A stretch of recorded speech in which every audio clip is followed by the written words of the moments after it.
सोचिए, इंसानी इल्म और टेक्नोलॉजी की तमाम तर बुलंदियों को चैलेंज करने के लिए क्या चीज जरूरी हो सकती है? कोई सुपर कंप्यूटर? कोई कायनाती राज? नहीं, बल्कि एक बिल्कुल आम सी मामूली सी मक्खी। हाँ, सुनने में अजीब जरूर लगता है, लेकिन चले देखते हैं कि इस छोटी सी मखलूक में कितनी गहरी सच्चाई छुपी हुई है। ये कुरान पाक की सूरतुल हज की एक मशहूर आयत है, एक ऐसी मिसाल जो एक बिल्कुल सादे से मंजर के जरिए हमें बहुत गहरी सोच में डाल देती है, और यही आयत आज हमारी पूरी गुफ्तगू का मरकज बनेगी। तो सवाल पैदा होता है कि आखिर एक मक्खी के बारे में दी गई ये 1400 साल पुरानी मिसाल आज हमें हमारी अपनी लिमिट्स, अपनी हुदूद के बारे में क्या सिखा सकती है। ये सिर्फ कोई तारीखी किस्सा नहीं है, ये एक जिंदा चैलेंज है। तो चलें मिलकर इसकी गहराइयों में उतरते हैं। इस मिसाल में दरअसल 2 चैलेंजेस दिए गए हैं। पहला और शायद सबसे बड़ा चैलेंज है तख्लीक का, क्रिएशन। और ये ताकत का वो इम्तिहान है जिसमें आज तक बिल्कुल कोई भी कामयाब नहीं हो सका। और यहाँ एक नुक्ता बहुत ही अहम है। देखिए, कुरान का चैलेंज पहले से मौजूद पार्ट्स को जोड़कर कोई रोबोट या मशीन बनाने का नहीं है। नहीं, चैलेंज ये है कि जिंदगी को अदम से वजूद में लाया जाए, मतलब बिल्कुल बीजान मादे से, फ्रॉम स्क्रैच एक जिंदा चीज बनाकर दिखाई जाए। अच्छा, अब जरा इस तरफ देखें। यह हमारी साइंटिफिक अचीवमेंट्स और हमारी लिमिट्स दोनों को बहुत खूबसूरती से सामने रखता है।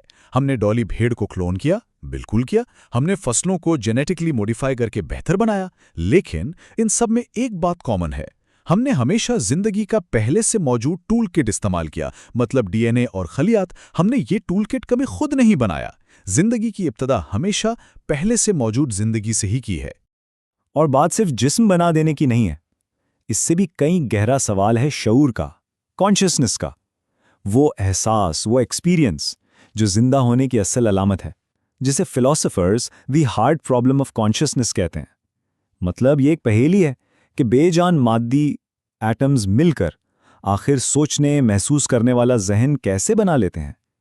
ये वो सवाल है जिसका जवाब साइंस के पास आज भी वाकई नहीं है। और देखें, डॉक्टर ज़िया एच शाह का ये कॉल इसी हकीकत को कितने सादे लफ्ज़ों में बयान कर देता है। जब हम किसी चीज़ को समझते नहीं हैं तो हम उसे बना भी नहीं सकते। इतना सिंपल है, क्योंकि हम आज तक यही नहीं समझ पाए कि ज़िंदगी और शऊर का असल जौहर क्या है, तो फिर हम उसे तख्लीक करने का सोच भी कैसे सकते हैं। अच्छा, तो क्रिएशन का चैलेंज तो क्लियर हो गया। अब आते हैं दूसरे और शायद ज़्यादा दिलचस्प चैलेंज की तरफ, यानी बाजियाफ्ती, रिट्रीवल। आयत कहती है कि अगर मक्खी कुछ छीन कर ले जाए तो हम उसे वापस नहीं ले सकते। तो सवाल यह है कि मक्खी आखिर ऐसा क्या छीनती है। तो मॉडर्न रिसर्च हमें बताती है कि 2 ऐसी चीजें हैं जो मक्खी हमसे छीनती है और हम इन्हें वापस नहीं ले सकते। पहली चीज हमारी खुराक, और दूसरी जो शायद उससे भी ज्यादा अहम है, हमारी सेहत, और कभी कभी तो जिंदगी भी। मक्खी का खाना हजम करने का तरीका वाकई बहुत ही हैरानकुन है। देखें, वो ठोस ग़िज़ा डायरेक्ट नहीं खाती। वो पहले अपने डाइजेस्टिव एंजाइम्स और एसिड्स खाने पर डालती है, उसे बाहरी एक किस्म के सूप में तब्दील करती है और फिर उसे पी जाती है। अब जब वो खुराक केमिकली बदल गई तो उसका वो असल जर्रा तो हमेशा के लिए ख़त्म हो गया।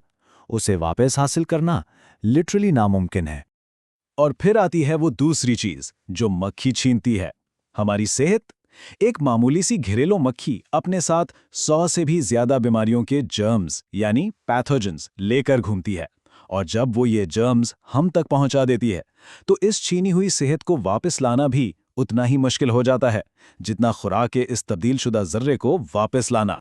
तो न मक्खी बनाई जा सकती है और ना ही उससे छीनी हुई चीज़ वापस ली जा सकती है। जब ये दोनों चैलेंजेस वाज़े हो जाते हैं तब इस मिसाल का असल मकसद सामने आता है, और वो मकसद बायोलॉजी से कहीं ज़्यादा गहरा है। और फिर आयत इस नतीजे पर ख़त्म होती है, तालिब भी कमज़ोर और मतलूब भी कमज़ोर। ये एक फैसला है, एक वर्डिक्ट। लेकिन यहाँ ये तालिब यानी मांगने वाला और मतलूब यानी जिससे मांगा जा रहा है, ये हैं कौन?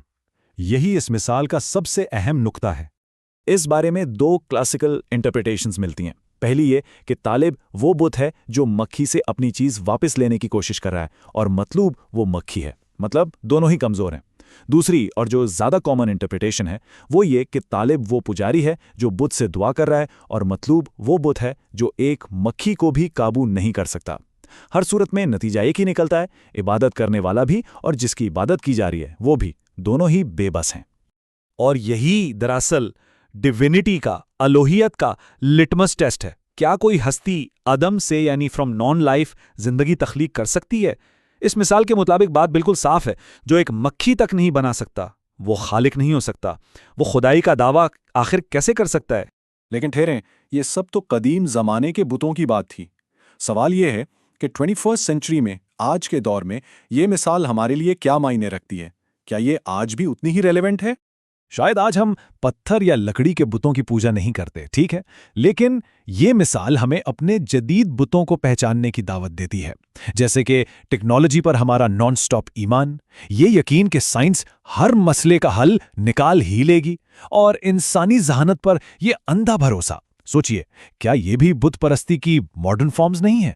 ये मिसाल याद दिलाती है कि इन सब की भी अपनी लिमिट्स हैं। इस कैफियत को, इस सोच को प्रोमीथियन ल्योर कहा जाता है। ये नाम ग्रीक माइथोलॉजी के किरदार प्रोमीथियस से लिया गया है, जिसने देवताओं से आग चुराकर इंसानों को दी थी। तो ये कॉन्सेप्ट इंसान की उसी गहरी ख्वाहिश को जाहिर करता है कि वो खालिक की ताकतों का मुकाबला करे और एक तरह से खुदा बन जाए। मक्खी की ये मिसाल आकर सीधा इसी इंसानी तकब्बुर को चैलेंज करती है और हमें हमारी असल हैसियत याद दिलाती है। तो आखिर में ये सवाल बाकी रह जाता है, आर्टिफिशियल इंटेलिजेंस के इस दौर में, जेनेटिक इंजीनियरिंग के इस दौर में, जहां हम कायनात को फतह करने की बात करते हैं, इस सब के बावजूद इस बात का क्या मतलब है कि हम सब मिलकर भी एक मामूली सी मक्खी नहीं बना सकते? शायद ये हकीकत हमें हमारी तमाम तर तरक्की के बावजूद आजिज़ी और अपनी हुदूद पर गौर करने की दावत देती है। एक ऐसी दावत जो 1400 साल से गूंज रही है।